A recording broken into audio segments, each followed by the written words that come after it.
दुनिया के 70% toys China में बनते हैं। 70% स्मार्टफोन्स वहीं असेंबल होते हैं। टेक्सटाइल और गारमेंट्स एक्सपोर्ट्स का 1/3 हिस्सा चाइना से आता है। आपके फोन से लेकर कपड़ों तक हर तीसरा प्रोडक्ट चाइनीज है। दुनिया की 30% मैन्युफैक्चरिंग एक ही देश करता है और वो भी लगातार पिछले 15 सालों से। 2024 में चाइना ने लगभग 31 लाख करोड़ रुपए का मैन्युफैक्चरिंग आउटपुट जनरेट किया, जो वर्ल्ड बैंक के डेटा के हिसाब से 130 से ज्यादा देशों की जीडीपी से बड़ा था। आज के ग्लोबल इकोनॉमी में कोई भी देश चाइना के बिना अपना सप्लाई चेन चलाने की सोच भी नहीं सकता। चाइना यहाँ तक आया कैसे और आखिर क्या ये मोमेंटम हमेशा बना रहेगा?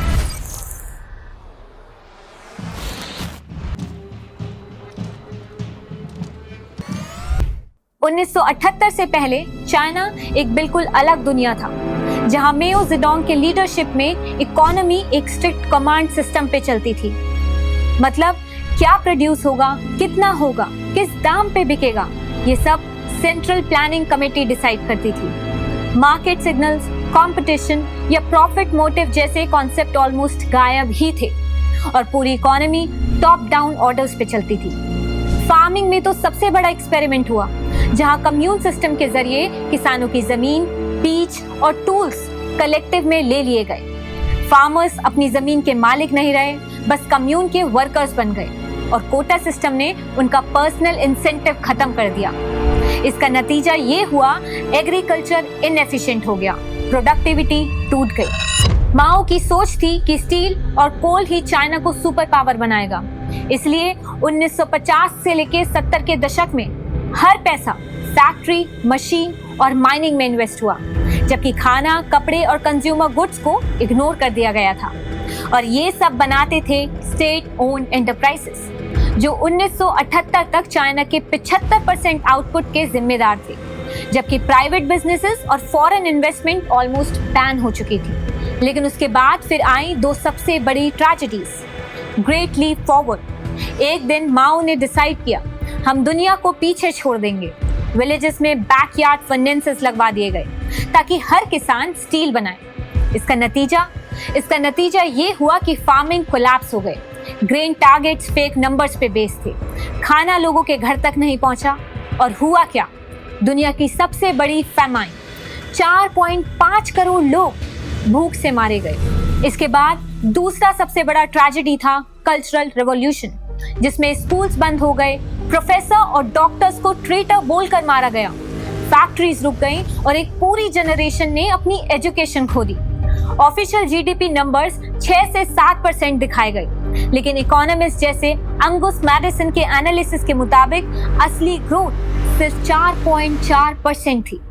नतीजा ये हुआ कि 1950 से लेकर 78 के बीच चाइना का पर कैपिटा जीडीपी सिर्फ डबल हुआ, जबकि उसके एशियन नेबर्स जैसे साउथ कोरिया, ताइवान, थाईलैंड 5 से 6% ग्रो कर गए। माओ के जमाने में चाइना अपनी ही पॉलिसीज के बोझ तले दबकर दुनिया से पीछे रह गया।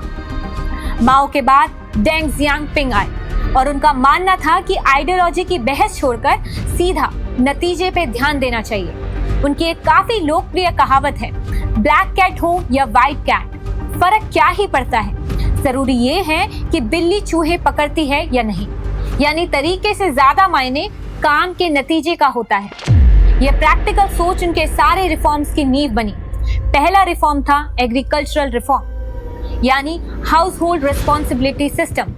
पहले बड़ा बदलाव खेतों से आया। पहले किसान कम्यून्स में बटे थे और प्रोडक्शन टारगेट्स पर काम करते थे। डेंग ने कहा किसानों को उनकी मेहनत का फल चाहिए, इसलिए हाउस होल्ड रिस्पॉन्सिबिलिटी सिस्टम आया। किसान अपने तय कोटे देने के बाद बची फसल बाजार में बेच सकते थे। नतीजा, इंसेंटिव्स बढ़े, प्रोडक्टिविटी बढ़ी, रूरल इनकम्स सुधरे। इससे गांव में पैसा वापस आया और डोमेस्टिक डिमांड बढ़ी। छोटा सा पॉलिसी शिफ्ट, लेकिन ग्रोथ के लिए एक बिग मल्टीप्लायर साबित हुआ। दूसरा था special economic zones. Shenzhen, जुहाई, Shanto, जियामिन को खोलकर डेंग ने फॉरेन इन्वेस्टमेंट और एक्सपोर्ट लेड ग्रोथ को सीधे टारगेट किया। SEZ में टैक्स इंसेंटिव, सिंप्लीफाइड रेगुलेशंस और इंफ्रास्ट्रक्चर दिया गया ताकि विदेशी फर्म्स आएं और मैन्युफैक्चरिंग सेटअप करें। क्यों? क्योंकि SEZ एक तरह के पायलट थे जिसमें ज्यादा रिस्क नहीं लिया गया। पहले कुछ जगहों पर ट्राई किया गया और जहां काम करा वहीं स्केल अप कर दिया गया, यानी कि आगे बढ़ा दिया गया। नतीजा ये रहा कि शेंजन जैसे फिशिंग विलेज सालों में एक्सपोर्ट हब और मेगा सिटी बन गए। यही मॉडल बाद में कई और कोस्टल सिटीज में दोहराया गया। तीसरा था trade liberalization and open cities. Coastal region को ओपन कर दिया गया, पोर्ट्स मॉडर्नाइज हुए, टैरिफ्स घटे, एक्सपोर्ट प्रोसेसिंग जोन्स बढ़े। इसका मतलब था चाइना ग्लोबल सप्लाई चेन में एंटर कर रहा था। धीरे धीरे ट्रेड बैरियर्स हटाने से FDI आया। चौथा था ownership freedom and private sector allowances. सरकार ने प्राइवेट बिजनेसेस को प्रेरित किया। छोटी छोटी दुकान से लेकर TVE यानी टाउनशिप एंड विलेज एंटरप्राइजेस तक सब धीरे धीरे ग्रो करने लगे। यही डिसेंट्रलाइज्ड एंटरप्रेन्योरशिप था। लोग छोटे छोटे यूनिट्स बनाकर जॉब्स क्रिएट करने लगे। साथ ही कुछ स्टेट ओन्ड एंटरप्राइजेस को रिफॉर्म करके उनकी कार्य कुशलता बढ़ाने की कोशिश शुरू हुई।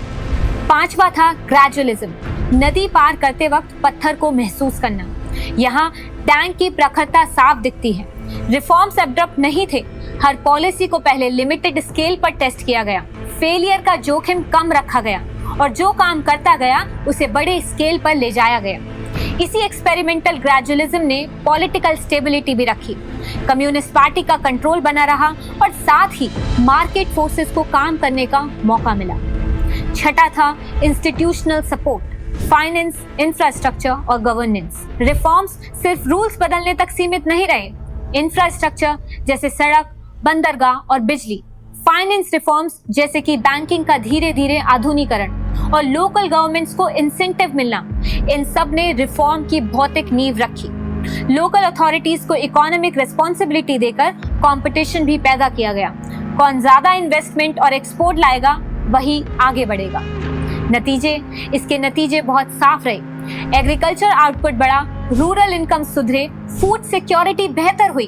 SEZ और कोस्टल सिटीज में मैन्युफैक्चरिंग क्लस्टर्स बने, FDI आया, जॉब्स बढ़े, एक्सपोर्ट बहुत तेजी से बढ़ते चले गए। चाइना ने एक्सपोर्ट लेड इंडस्ट्रियलाइजेशन से ग्लोबल मैन्युफैक्चरिंग पावर हाउस बनाना शुरू किया और यही उसे डेकेड्स लॉन्ग हाई ग्रोथ दिलाने का मुख्य कारण बना।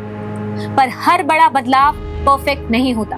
रैपिड ग्रोथ के साथ regional disparities, urban rural migration pressure और साथ ही एनवायरमेंटल डिग्रेडेशन और राइजिंग इनइक्वालिटी देखने को मिला। इसलिए डैंग की स्ट्रैटेजी ने ग्रोथ दी, लेकिन नए सोशल और गवर्नेंस चैलेंजेस भी साथ में ही चलते रहे। फिर 1979 के बाद से 2018 तक GDP ग्रोथ का एवरेज 9.5% रहा। मतलब एक देश जिसकी इकोनॉमी 1978 में छोटी और रूरल थी, वो हर 8 साल में डबल होती गई। ये पेस दुनिया के किसी भी बड़े देश ने इतनी कॉन्स्टेंटली और कंसिस्टेंटली मेंटेन नहीं किया और इस ग्रोथ का इंजन था मैन्युफैक्चरिंग सेक्टर। इस वजह से चाइना दुनिया का फैक्ट्री ऑफ द वर्ल्ड बन गया। 1980 में स्पेशल इकोनॉमिक जोन का आना, डैंग जियानपुंग ने शेंजन, जुहाई, जियामिन जैसे SEZ बनाए। यहाँ पर चीप लेबर और टैक्स इंसेंटिव्स दिए गए ताकि फॉरेन कंपनीज इन्वेस्ट करें।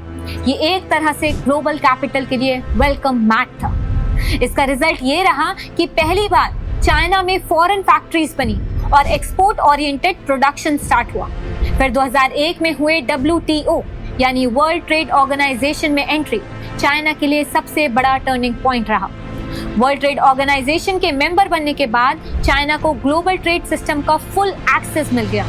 अब उसके एक्सपोर्ट्स पर रिस्ट्रिक्शंस कम हो गए थे और चाइना ने वर्ल्ड मार्केट में चाइना प्रोडक्ट्स की बाढ़ ला दी थी। टेक्सटाइल्स, इलेक्ट्रॉनिक्स, मशीनरी, सब कुछ। सिर्फ एक डेकेड में एक्सपोर्ट 5% से ज्यादा बढ़ गया और सिर्फ 10 साल बाद यानी 2011 में चाइना ने यूरोपियन यूनियन को पीछे छोड़ दिया और दुनिया का सबसे बड़ा मैन्युफैक्चरर बन गया। मतलब अगर आपने उस वक्त एक स्मार्टफोन, लैपटॉप या शर्ट खरीदा तो उस पर मेड इन चाइना लिखा मिलना ऑलमोस्ट गारंटेड था।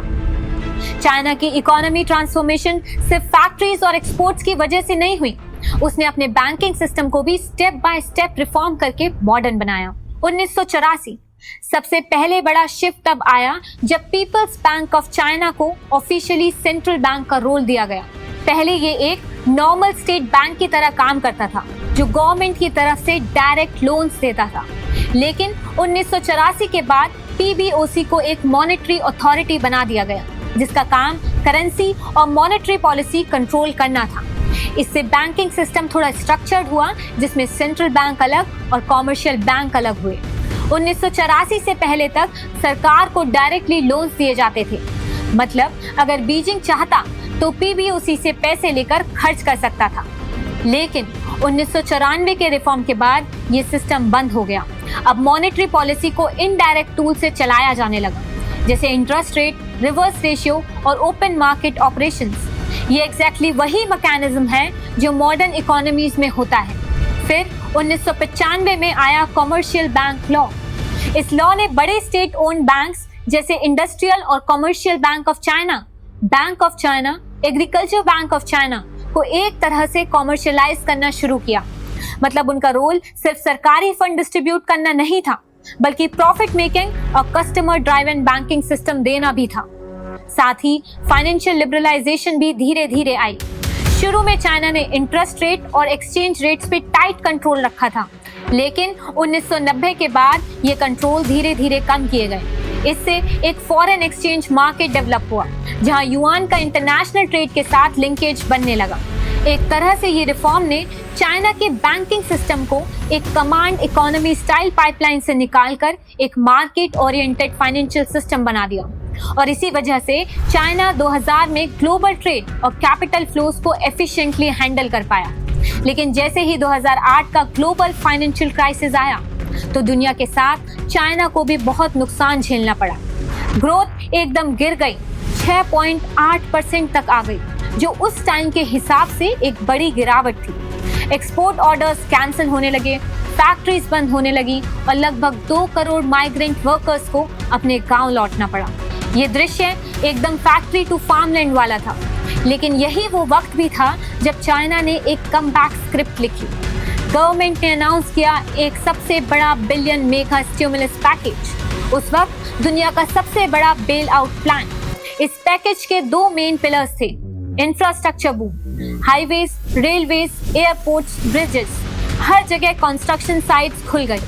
चाइना ने वास्तविक में dig, build and grow formula अपना लिया।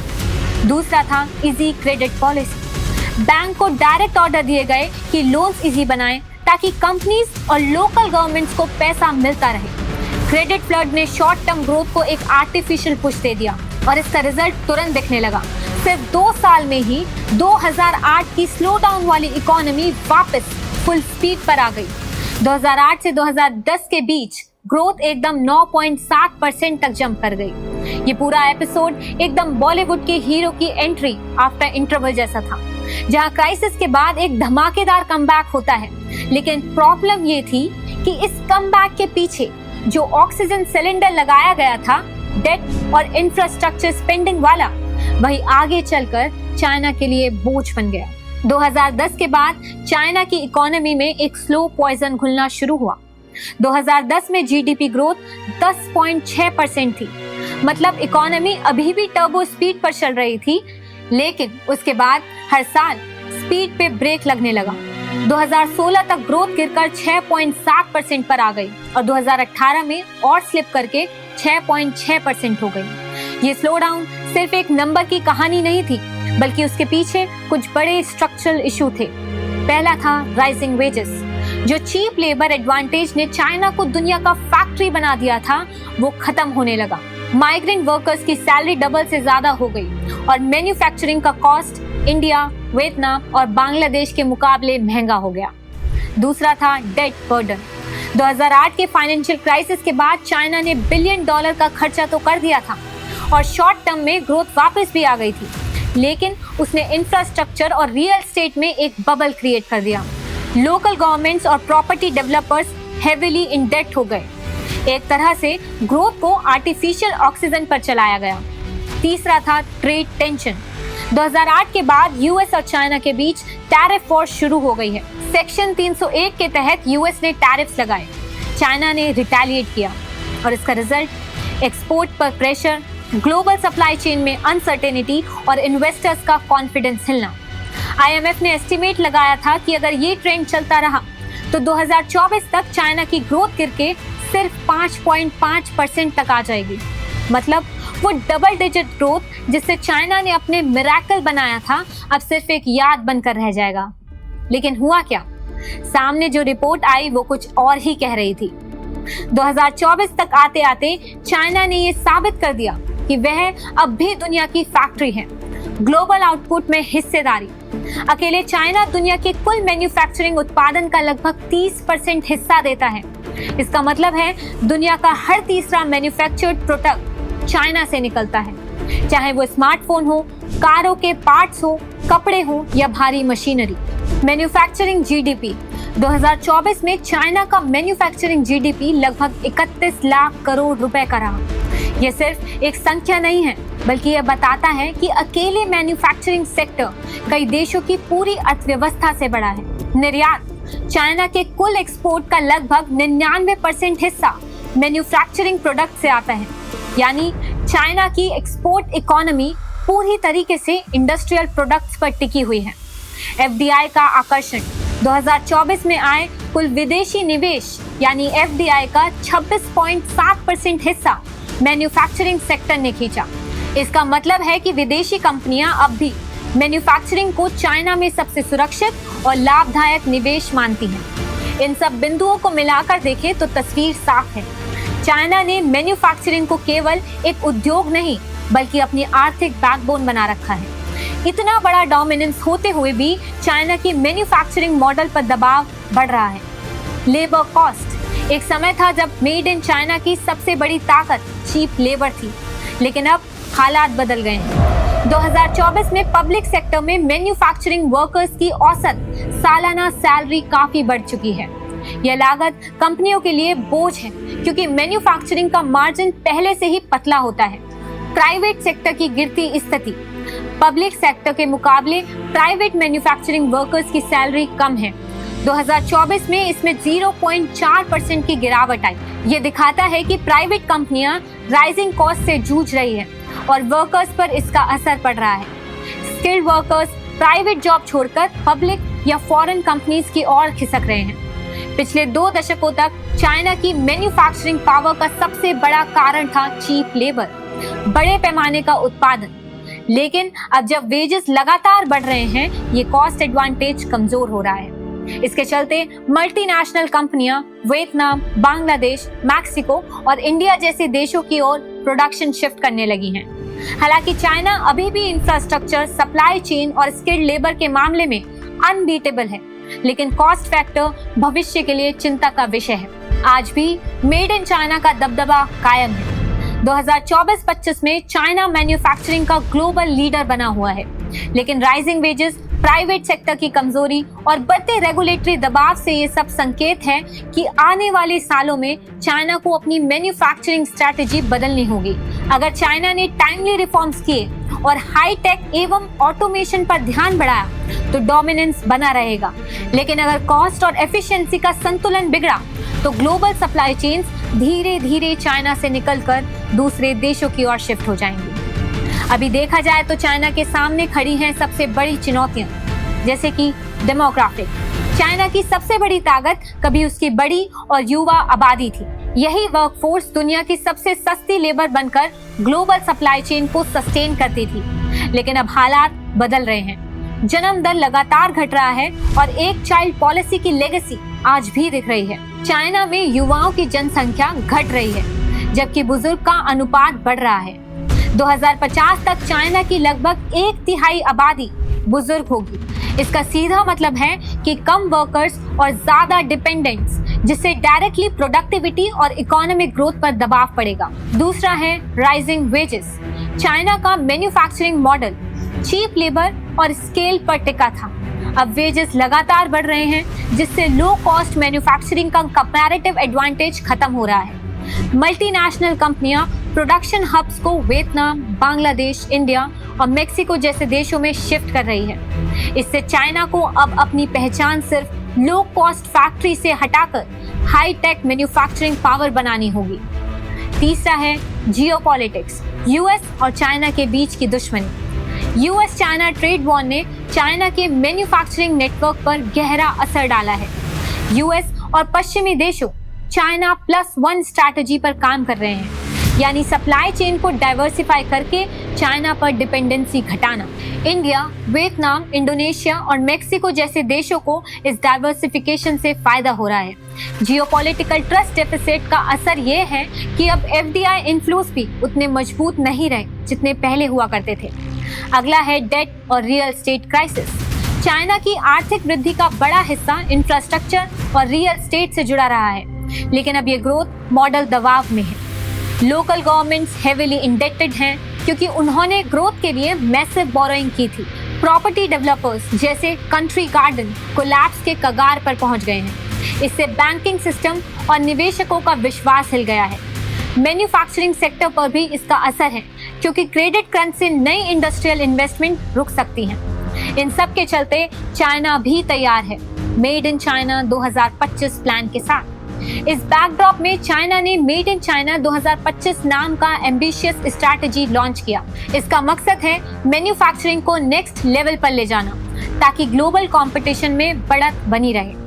हाई टेक मैन्युफैक्चरिंग पे फोकस, जैसे कि aerospace, robotics, electric vehicles, biotech और एडवांस्ड मशीनरी। मतलब लो एंड प्रोडक्ट से हटकर हाई वैल्यू इंडस्ट्री में ग्लोबल लीडर बनना। सेमीकंडक्टर्स के मामले में चिप्स को ऑयल ऑफ डिजिटल इकोनॉमी कहा जाता है। यूएस के बैन और सैंक्शंस के बाद चाइना ने समझ लिया कि अगर सेमीकंडक्टर इंडिपेंडेंस नहीं मिली तो उसकी पूरी डिजिटल और एआई इकोनॉमी वल्नरेबल रहेगी। ग्रीन एनर्जी और digital economy, EVs, batteries, solar panels में पहले से ही चाइना ग्लोबल लीडर है। 2025 प्लान का मकसद है इस बढ़त को और मजबूत करना, साथ ही एआई और 5G टेक्नोलॉजीज को एग्रेसिवली प्रमोट करना। आज चाइना मैन्युफैक्चरिंग का राजा है, लेकिन भविष्य की लड़ाई सस्ती मजदूरी पर नहीं बल्कि इनोवेशन, हाई टेक और क्लीन एनर्जी पर लड़ी जाएगी। डेमोग्राफिक्स, राइजिंग वेजेस और जियोपॉलिटिकल राइवलरी उसकी कमजोरी है, लेकिन अगर मेड इन चाइना 2025 सही तरीके से इम्प्लीमेंट हुआ तो चाइना अपनी मैन्युफैक्चरिंग डोमिनेंस को अगले लेवल पर ले जा सकता है। वरना भारत, वियतनाम और अन्य इमर्जिंग इकोनॉमीज इस वैक्यूम को भरने के लिए तैयार बैठे हैं। चाइना की इकोनॉमिक कहानी बहुत ही रिफॉर्म से भरी है। 1978 तक चाइना एक पॉवर्टी स्ट्राइकन एग्रीकल्चर बेस्ड देश था। माओ एरा के एक्सपेरिमेंट, ग्रेट लीप फॉरवर्ड और कल्चरल रेवोल्यूशन ने इकोनॉमी को पीछे कर दिया। फिर डेंग जियांगपो की एंट्री से, जिन्होंने मार्केट रिफॉर्म शुरू किए, SEZ बनाए, ट्रेड और इन्वेस्टमेंट के दरवाजे खोले और मेड इन चाइना का ब्रांड दुनिया भर में फैलाया। फिशिंग विलेजेस मेगा सिटीज बन गए और चाइना ग्लोबल सप्लाई चेन का किंग बन गया। 2025 तक चाइना की GDP $18 ट्रिलियन प्लस और मैन्युफैक्चरिंग सेक्टर ग्लोबल आउटपुट का 30% देता है। हर घर, हर शहर में मेड इन चाइना लिखा सामान मिलता है, मोबाइल से कपड़ों तक। लेकिन कहानी अब एक क्लिफ हैंगर पर है। Ageing population, rising wages, debt crisis और यूएस चाइना राइवलरी ने ग्रोथ को चैलेंज कर दिया है। साथ ही भारत, वियतनाम और मेक्सिको जैसे नए प्लेयर्स मैन्युफैक्चरिंग रेस में दौड़ रहे हैं। एक बात क्लियर है, चाहे ग्रोथ स्लो हो या फास्ट, दुनिया का कोई घर ऐसा नहीं है जहां मेड इन चाइना का असर ना हो। अगर आपको ये हमारी वीडियो पसंद आई हो तो बजर बट्टू दुनिया को लाइक, शेयर और सब्सक्राइब करना ना भूलिए। हम जल्द ही मिलेंगे एक और डिटेल्ड वीडियो के साथ। तब तक के लिए नमस्ते।